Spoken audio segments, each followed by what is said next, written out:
Real Madrid fans have not had a lot to celebrate lately.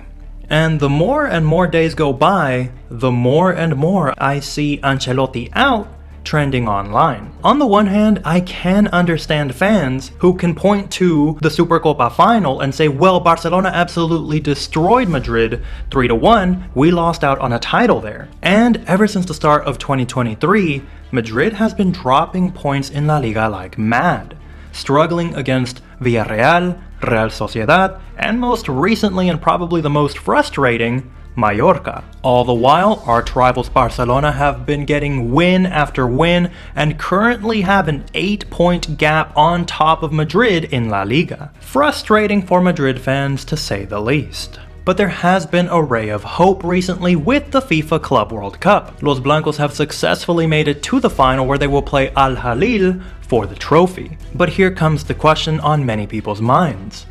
If Real Madrid were to not be able to win the FIFA Club World Cup, should Carlo Ancelotti be sacked? Make no mistake that if Los Blancos were to lose yet another final, Ancelotti would most certainly find himself in the hot seat.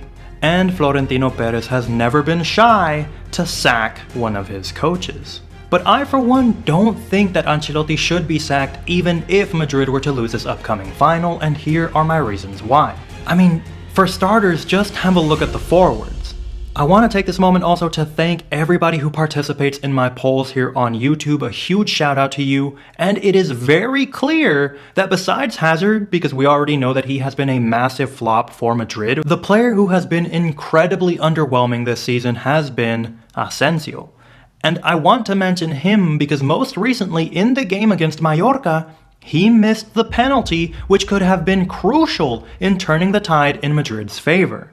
But time and time again, whenever you need Asensio to step up, he just never seems to have it in him. Next, we have Karim Benzema, last season's hero, and I don't want to be too critical of the Frenchman because you cannot really expect Benzema to save Madrid season after season. And after all of the effort and energy that Benzema put into last season's Champions League run, it's no surprise to me that this season he has looked fatigued and has been picking up injury after injury. And then of course we have our Brazilian wingers, Vinicius Jr. and Rodrigo.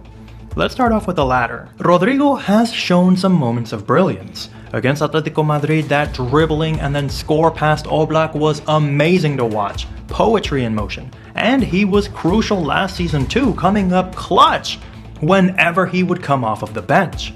But there lies the problem. Rodrigo seems to be a super sub in the purest essence of the phrase. He does his best when he comes into the game in the second half and just runs circles over tired back lines. Now the problem is, it looks like he has the talent and potential to be a starter for Madrid, but anytime he is given the opportunity, he never does anything with it. Then on the other hand, we have Vinicius Jr., who was amazing last season as well. But this time around, he has been the most fouled player in La Liga to date.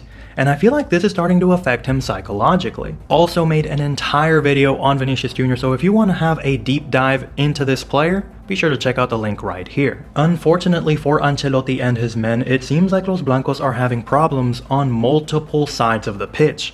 Not only do the forwards look fatigued and lacking ideas, but Madrid also cannot stop conceding goals. Dani Carvajal has been injury prone for the last couple of seasons, and most recently, Mendy the Frenchman has also picked up a massive injury which has forced Ancelotti to use Camavinga as a left back. But as creative as this seems, it also causes a disruption in the midfield. And if I could sit down with Ancelotti and ask him one question regarding the team, I would ask, if you're having so many problems with your fullbacks, why not use a formation that uses 3 at the back?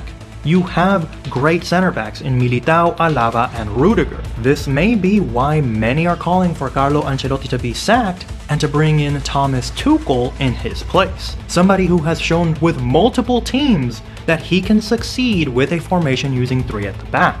But I want to know what you think. If Madrid were to lose the FIFA Club World Cup final, should Carlo Ancelotti be sacked, and would you have Thomas Tuchel take his place, or who would you bring in as head coach of Madrid?